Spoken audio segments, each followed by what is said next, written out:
अध्याय की बात करेंगे। उन्माद चिकित्सा अध्याय। इसकी निरुक्ति सर्वप्रथम देखेंगे कि उन्माद शब्द बना कैसे है। उत्पूर्वक मद धातु से घय प्रत्यय करने भी उन्माद शब्द बनता है। उद का अर्थ होता है उन्माद या ऊर्ध्व, अर्थात जो दोषों की गति होती है वो शरीर के ऊर्ध्व भाग में होती है, अर्थात मस्तिष्क में। मस्तिष्क में जाकर क्या करते हैं दोष, उसे विकृत करते हैं, मद को उत्पन्न करते हैं, अर्थात जो मस्तिष्क होता है वो सही से अपने कार्य को नहीं कर पाता, अर्थात इसे उन्माद कहते हैं। अब इसके निदान की बात करते हैं। निदान क्या बताए गए हैं। विरुद्ध दुष्ट अशुचि भोजनानी प्रकर्षणम देव गुरु द्विजानाम उन्माद हेतु भयहर्ष पूर्वो मनो अभिघातो विस्मास्य चेष्टाः। चरक चिकित्सा 9/4। निदान को हम लोग इसमें 3 प्रकार से विभाजित करके भी पढ़ सकते हैं। आहारज, विहारज और व्यवहारजन्य। आहारज में क्या आएंगे, विरुद्ध दुष्ट अशुचि भोजनानी, जो पहली लाइन में लिखा हुआ है इसका क्या अर्थ होता है, विरुद्ध अन्न।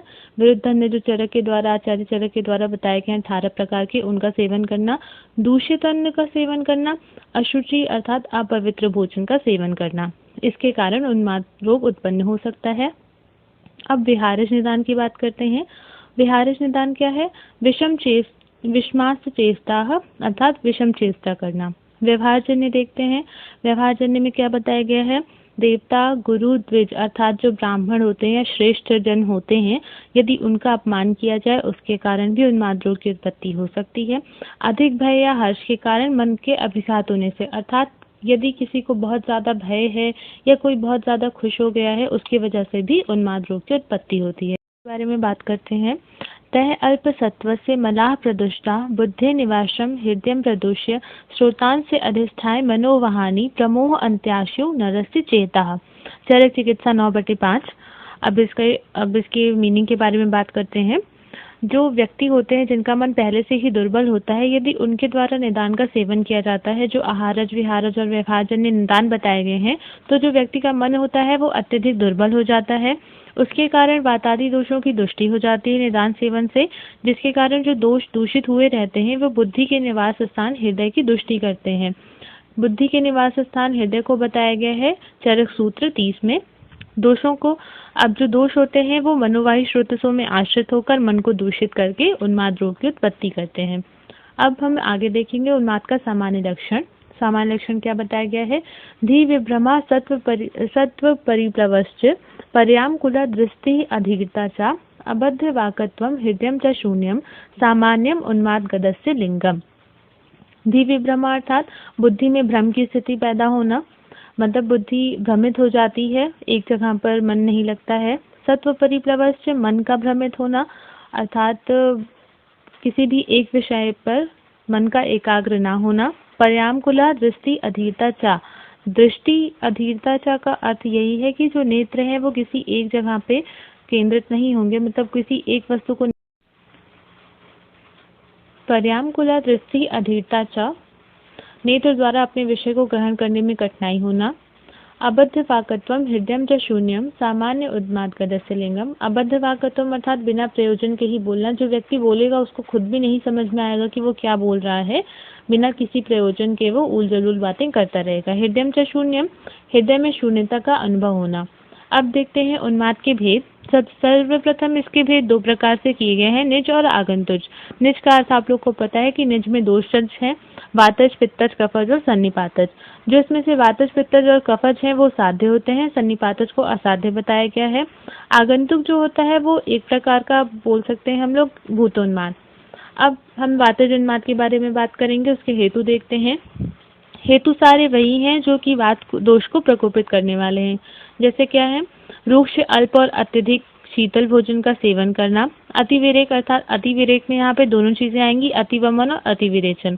अत्यधिक रूप में धातु का क्षय होना या अति उपवास करना, ये सारे ही कारण वात दोष को प्रकोपित करने वाले हैं। ये सभी इसके निदान बताए गए हैं। अब हम इसकी संप्राप्ति के बारे में बात करते हैं। संप्राप्ति क्या बताई गई है, निदान सेवन अर्थात ऐसे आहार या विहार का सेवन करना जिसके कारण वात दोष की दुष्टि हो, वात प्रकोप हो जाएगा, वात के द्वारा हृदय की दुष्टि होगी, बुद्धि और स्मृति का नाश होकर वातज उन्माद की उत्पत्ति होगी। अब आगे बात करते हैं पित्तज उन्माद के हेतु। इसमें क्या बताया गया है, अजीर्ण या फिर कटु, अम्ल, विदाही एवं उष्ण अन्न का सेवन करना, ये सभी के हेतु बताए गए हैं। वो सामान्य हेतु वही हैं जो कि पित्त दोष को प्रकोपित करने वाले होते हैं। संप्राप्ति देखते हैं। संप्राप्ति में क्या बताया है, निदान सेवन अर्थात ये जो निदान है, यदि इनका सेवन करेंगे पित्त दोष का प्रकोप होगा। पित्त का उन्मार्गी एवं अतिवेग युक्त होकर हृदय की दुष्टि, अर्थात पित्त जो होगा वो उन्मार्गी ऊपर की ओर जाएगा, अतिवेग से जाएगा, हृदय को दूषित करेगा। हृदय में आश्रय लेकर जो दूषित पित्त है वो हृदय में आश्रय लेकर पित्तज उन्माद की उत्पत्ति करेगा। अब हम नेक्स्ट देखते हैं कफज उन्माद। इसका हेतु देखते हैं। निरंतर पूर्ण मात्रा में भोजन करना, अर्थात किसी भी परिश्रम के बिना, मतलब व्यक्ति कोई कार्य नहीं करेगा फिर भी अगर वो उचित मात्रा में भोजन का सेवन कर रहा है या फिर निरंतर कफकारक आहार का सेवन कर रहा है, ये सारे हेतु हैं कफज उन्माद के। संप्राप्ति देखते हैं। निदान सेवन अर्थात बिना परिश्रम के भोजन का सेवन करना, कफकारक आहार का सेवन करना, ऐसी सभी चीजों का सेवन करना जिनके कारण कफ की वृद्धि होती है। उसके कारण क्या होता है, व्यक्ति के शरीर में ऊष्मा अर्थात पित्त एवं कफ का प्रकोप हो जाता है। जब इनका प्रकोप होगा तो ये दोष क्या करेंगे, हृदय में अवस्थित होकर कुपित कफ की वृद्धि होगी। पित्त एवं कफ द्वारा बुद्धि और स्मृति का नाश होकर मन को मोहयुक्त करना और कफज उन्माद की उत्पत्ति होना। अब नेक्स्ट देखते हैं सन्निपातज उन्माद का हेतु। सन्निपातज उन्माद का हेतु वही है जो वात, पित्त और कफ को प्रकोपित करने वाले जितने भी निदान बताए गए हैं, यदि उन सबका सम्मिलित रूप से सेवन किया जाएगा तो सन्निपातज उन्माद की उत्पत्ति होगी। इसमें क्या बताया है, चिकित्सा विरुद्ध होने के कारण अर्थात एक दोष की चिकित्सा करने पे दूसरे दोष का प्रकोप होने के कारण इसे असाध्य बताया गया है। चिकित्सा इसमें विरुद्ध होती है, अर्थात इसका ये मतलब है कि जैसे हम लोगों को पता है कि वात और कफ जस्ट अपोजिट गुण वाले होते हैं। यदि हम वात की चिकित्सा करेंगे अर्थात वात को कम करने का प्रयास करेंगे तो कफ की वृद्धि होती है, यदि कफ को कम करने का प्रयास करेंगे तो वात की वृद्धि होती है। इसमें परस्पर विरुद्ध चिकित्सा होती है, इस कारण से सन्निपातज उन्माद को असाध्य बताया गया है। अब हम लोग नेक्स्ट देखते हैं इसके लक्षण के बारे में। वातज, पित्तज और कफज उन्माद के लक्षण ये एक टेबल फॉर्म में बना दिया ताकि याद करने में थोड़ा इजी रहेगा।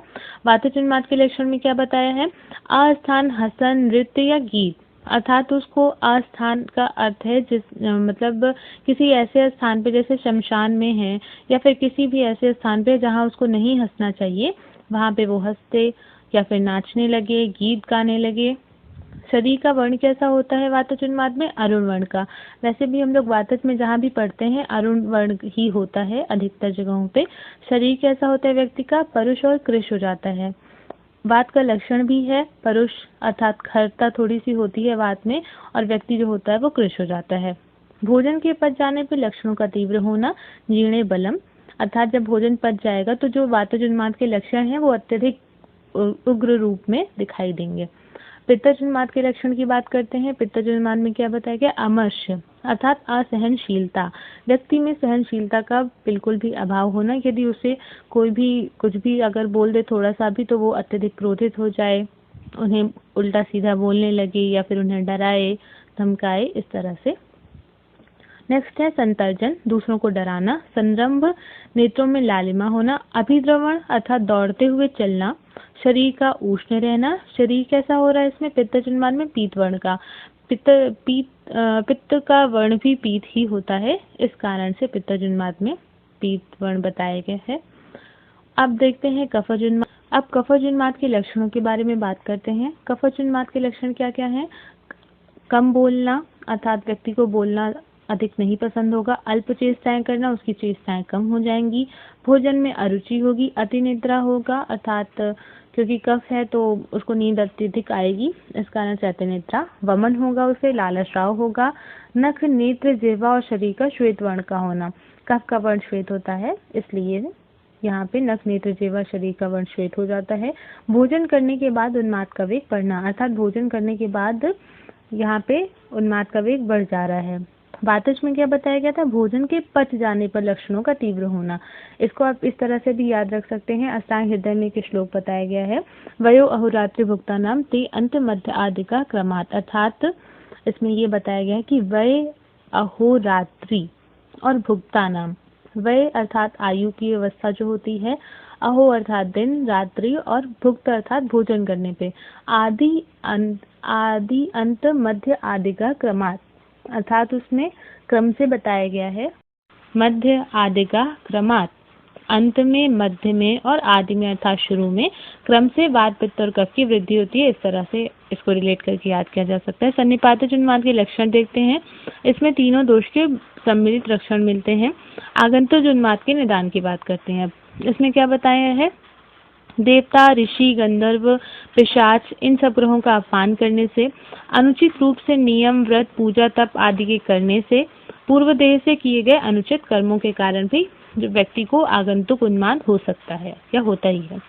भूतोन्माद के लक्षण के बारे में बात करते हैं हम। भूतोन्माद में क्या बताया गया है? जो पीड़ित व्यक्ति होता है अर्थात जो रोगी होता है, उसकी वाणी, पराक्रम शक्ति और चेष्टाएं मनुष्य के समान नहीं होती। मनुष्य के समान क्यों नहीं होती है? क्योंकि जैसा बताया ही गया है, भूतोन्माद अर्थात उसको कोई ग्रह आवेशित कर रहा है, इस कारण से उसकी चेष्टाएं मनुष्य के समान नहीं होती। उसका ज्ञान, विज्ञान, बल भी मनुष्य के समान नहीं होता। और इसमें क्या सबसे बड़ी एक बात है, उन्माद के वेग आने का समय निश्चित नहीं होता, अर्थात व्यक्ति को कभी भी वेग आ सकते हैं। अब देखते हैं भूतोन्माद में ग्रह का प्रवेश कैसे होता है। देव आदि ग्रह अपने गुण के प्रभाव से बिना मनुष्य के शरीर को दूषित किए अदृश्य रूप में प्रवेश करते हैं। अर्थात इसमें क्या होता है कि जो देव आदि ग्रह हैं और वो जब प्रवेश करते हैं तो उसे देखा नहीं जा सकता कि वो कैसे प्रवेश कर रहे हैं। और क्योंकि उनका अपना गुण एक होता है, उसके प्रभाव के कारण वो बिना शरीर को दूषित किए हुए ही शरीर में प्रविष्ट कर जाते हैं। इसमें दो उपमाएं बताई गई हैं। जैसे दर्पण में छाया प्रवेश करती है और सूर्यकांत मणि में सूर्य का प्रकाश प्रवेश कर जाता है, उसी तरह से मनुष्य में भी जो ग्रह होते हैं वो प्रविष्ट हो जाते हैं। अब हम आगे देखते हैं भूतोन्माद के भेद। चरक ने 8 भेद बताए हैं भूतोन्माद के। इसका एक कोड भी है बनाया है। चरक के देव पिता ने क्रोधित होकर गंधर्व एवं यक्ष को शाप दिया, जा राक्षस पिशाच बन जा। इसमें चरक अर्थात चरक ने बताया है, देव पिता ने, देव का अर्थ हो गया देवोन्मत, पिता से आप लिख सकते हैं पितृग्रह उन्मत, गंधर्व से गंधर्व उन्मत, यक्ष से यक्षोन्मत, शाप से शापोन्मत, राक्षस से राक्षसोन्मत और ब्रह्म राक्षसोन्मत और पिशाच से पिशाचोन्मत। अब हम इसके लक्षण की बात करते हैं। इनके लक्षण क्या क्या बताए गए हैं? तो देवोन्मत, देवोन्मत अर्थात उसका तो देवोन्मत अर्थात उसका जो भी शरीर मतलब उसकी जो चेष्टाएं होंगी वो थोड़ा देवताओं के समान हो जाएंगी। दृष्टि सौम्य रहेगी, गंभीर रहेगी, उसमें क्रोध और निद्रा का अभाव रहेगा, श्वेत भी कम आएगा, उसका मुख खिले हुए कमल के समान सुंदर हो जाएगा, जैसे देवताओं का होता है उस तरह से उसमें लक्षण दिखाई पड़ेंगे। शापोन्मत क्या है? जो भी यदि गुरु, द्विज, ब्राह्मण इन सब के द्वारा जो शाप दिया गया है, यदि उसी के अनुसार जो उसकी चेष्टाएं, आहार ये सब होंगी तो हमें समझना चाहिए कि शापोन्मत है। पितृग्रह उन्मत्त, इसमें क्या क्या लक्षण दिखाई देते हैं? नेत्रों में अप्रसन्नता दिखाई देती है, सदैव मुख नीचे किए रहता है मनुष्य, अरोचक अविपाक होता है और व्यक्ति निद्रालु अर्थात अत्यधिक सोने वाला होता है।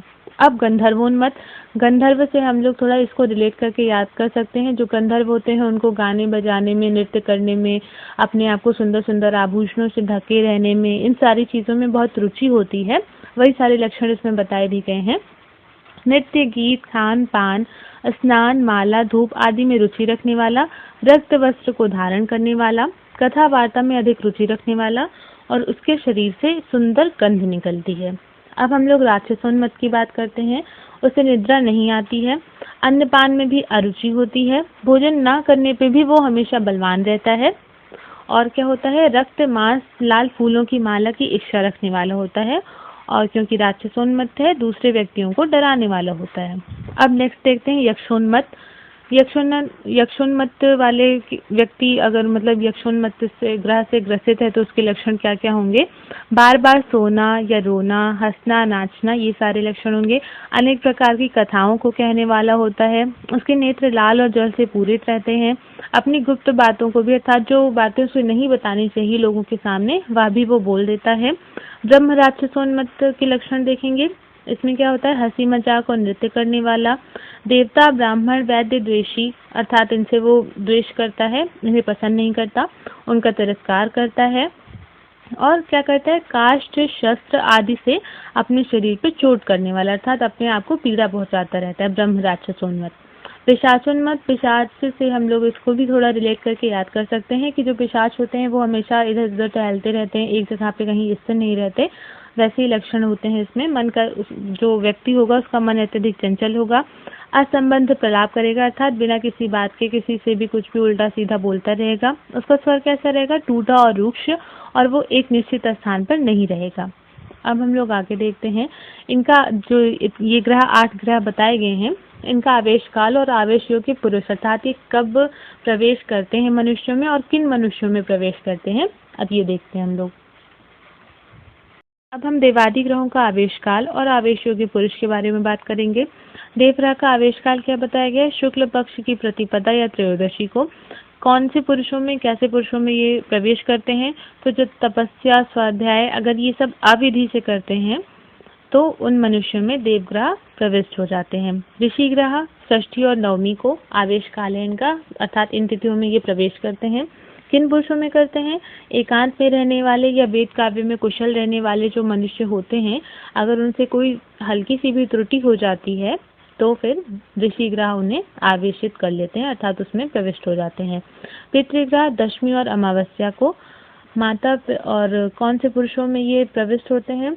माता पिता गुरु में भक्ति रखने वाले, अगर इनमें कोई भी त्रुटि है अर्थात इनसे कोई भी गलती हो जाती है इनके नियम को पालन करने में, तो उन ऐसे व्यक्तियों में पितृग्रह प्रवेश कर जाते हैं। अब गंधर्व ग्रह द्वादशी और चतुर्दशी को, और कैसे पुरुषों में? देवताओं की स्तुति करने वालों में अगर कोई भी त्रुटि हो जाती है तो गंधर्व ग्रह से आवेशित हो जाते हैं वो। यक्ष ग्रह शुक्ल पक्ष की सप्तमी और एकादशी को। ये कैसे पुरुषों में प्रवेश करते हैं? सत्व, बल, रूप, अभिमान से युक्त अगर व्यक्ति है और अगर उसमें कोई भी त्रुटि है तो वो यक्ष ग्रह से ग्रसित हो सकते हैं। ब्रह्म राक्षस ग्रह कब प्रविष्ट करते हैं? शुक्ल पक्ष की पंचमी और पूर्णिमा को। पुरुष कैसे पुरुषों को आवेशित करते हैं? गुरुजनों की पूजा में जो व्यक्ति रुचि रखते हैं, यदि उनसे कोई त्रुटि हो जाती है, उनसे गलती हो जाती है तो ब्रह्म राक्षस ग्रह उसमें प्रविष्ट कर सकते हैं। अब राक्षस और पिशाच ग्रह, इनका आवेश काल और आवेश करने वाले जो पुरुष हैं ये इन दोनों में सेम है। द्वितीय, तृतीय और अष्टमी को इनका आवेश काल बताया गया है। पुरुष कौन कौन से हैं? दुर्बल मन वालों में, लोभी और दुष्ट व्यक्तियों में ये प्रविष्ट होते हैं।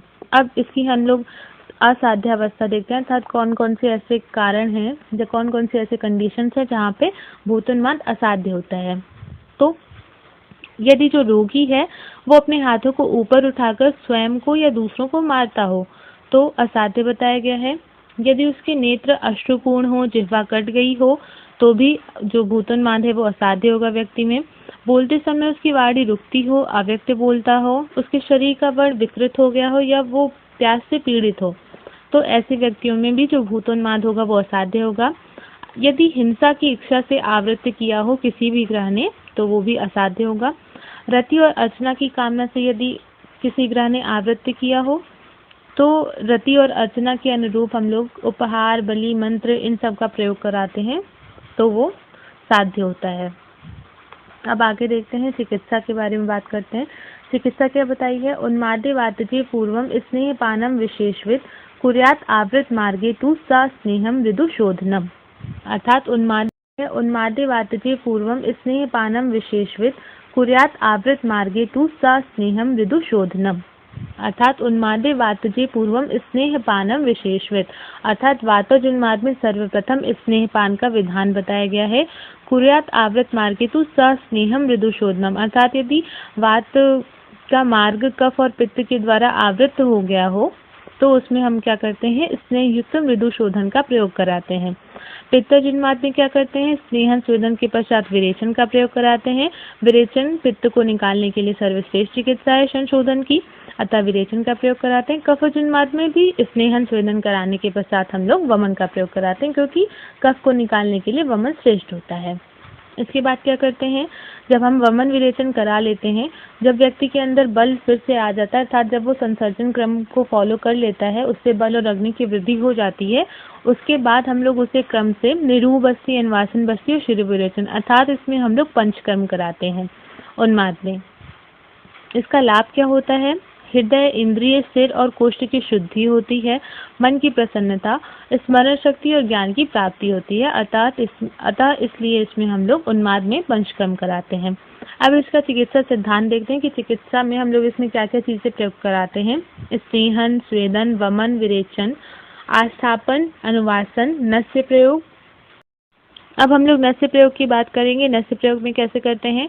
शिरीष बीज, लहसुन, तगर आदि द्रव्यों को लेके बकरे के मूत्र से पीसकर नस्य और अंजन के रूप में प्रयुक्त कराते हैं।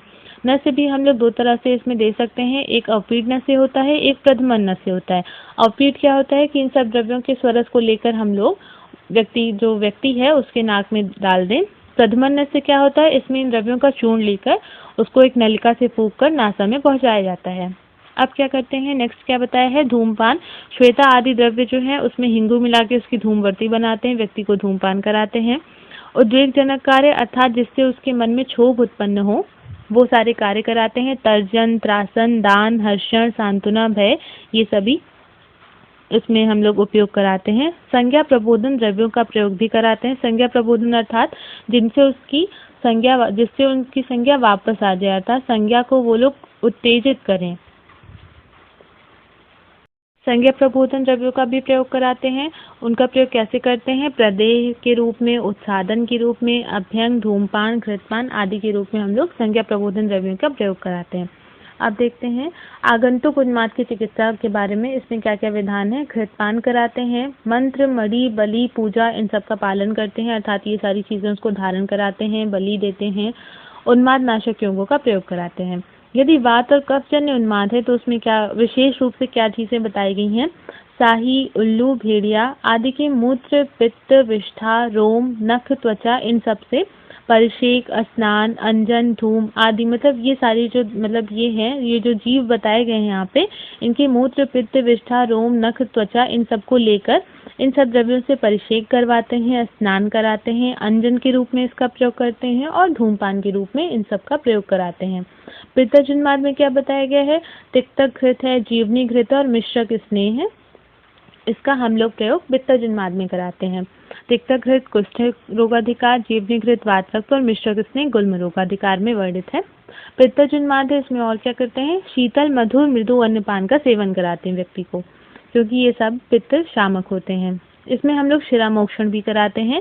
शंख प्रदेश एवं केशांत प्रदेश की जो संधि स्थित शिरा होती है उसका हम लोग वेधन करते हैं, मतलब रक्त मोक्षण इसमें करा रहे हैं शिरावेद करके। अपस्मार और विषम ज्वर में भी इसका निर्देश किया गया है इस शिरा मोक्षण का, अर्थात शंख प्रदेश और केशांत प्रदेश की संधि से शिरा का वेधन हम लोग यहाँ जो दो कंडीशन अपस्मार और विषम ज्वर है यहाँ पे भी कराते हैं। आश्वासन चिकित्सा का भी इसमें विधान है। ताड़ना, भय भी है। इसमें इम्पोर्टेंट बहुत ज़्यादा है प्रतिद्वंद चिकित्सा। प्रतिद्वंद जैसे शब्द से ही थोड़ा स्पष्ट हो रहा है, प्रतिद्वंद अर्थात परस्पर विरोधी चिकित्सा कराते हैं।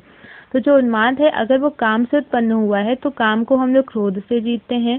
क्रोध से अगर उन्माद उत्पन्न हुआ है तो काम से जीतते हैं। शोक से उन्माद उत्पन्न हुआ है तो हर्ष से, यदि हर्ष से उन्माद उत्पन्न हुआ है तो शोक से।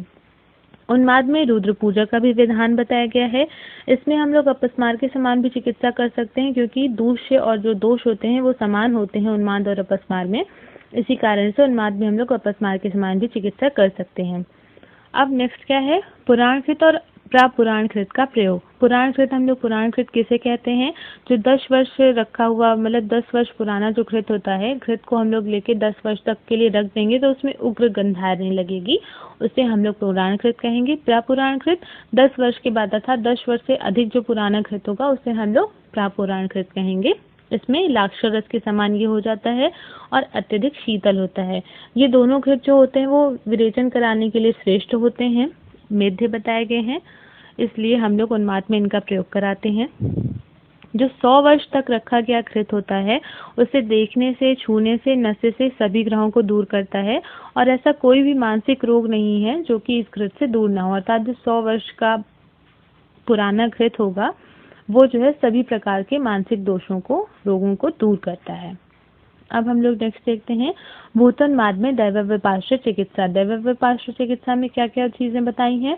बलि कर्म करना, मंगल पाठ, सत्य बोलना, सदाचार का पालन करना, अतिशत्रा औषधियों का धारण करना, दान देना, नियम और व्रत का पालन करना आदि, ये सभी दैवव्यपाश्रय चिकित्सा के अंतर्गत वर्णित किया गया है भूतोन्माद में।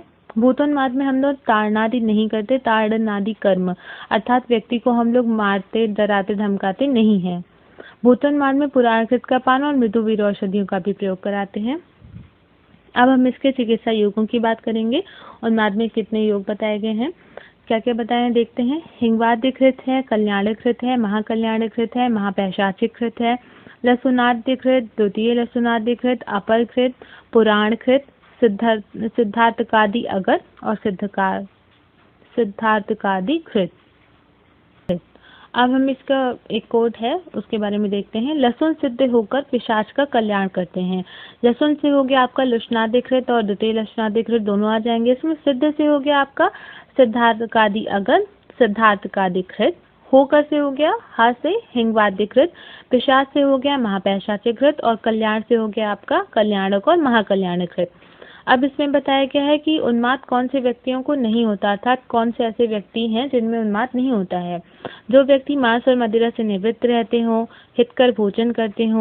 अब हम लोग नेक्स्ट देखते हैं कि उन्माद कौन से व्यक्तियों में नहीं होता है। जो व्यक्ति मांस और मदिरा से निवृत्त रहता हो, अर्थात जो उनका सेवन नहीं करता हो, हितकारी भोजन करता हो, हमेशा पवित्र रहता हो और जिसका मन बलवान हो, उससे कभी भी उन्माद नहीं होता। अब अगर व्यक्ति उन्माद रोग से मुक्त हो गया है, उसके लक्षण क्या होंगे, मतलब हमें कैसे पता लगेगा कि व्यक्ति अब उन्माद रोग से मुक्त हो गया है, क्या क्या चीज़ें देखेंगे उसमें। तो जो व्यक्ति होगा वो उसके इंद्रियों के विषय, बुद्धि, मन, आत्मा, इन सब में प्रसन्नता रहेगी। अर्थात जो इंद्रियों के विषय, ये इसके बारे में इंद्रियां जो है वो अपने अपने विषयों को सही से ग्रहण करेंगी। और दूसरी चीज़ क्या है, धातुओं का अपनी प्राकृत अवस्था में आना, अर्थात जो धातुएं रहेंगी वो सभी अपनी प्राकृत अवस्था में वापस आ जाएंगी। तो फिर हम लोग इन लक्षणों को देख के ये कह सकते हैं कि जो व्यक्ति है वो उन्माद रोग से मुक्त हो चुका है। इस तरह से आपका उन्माद चिकित्सा अध्याय खत्म है।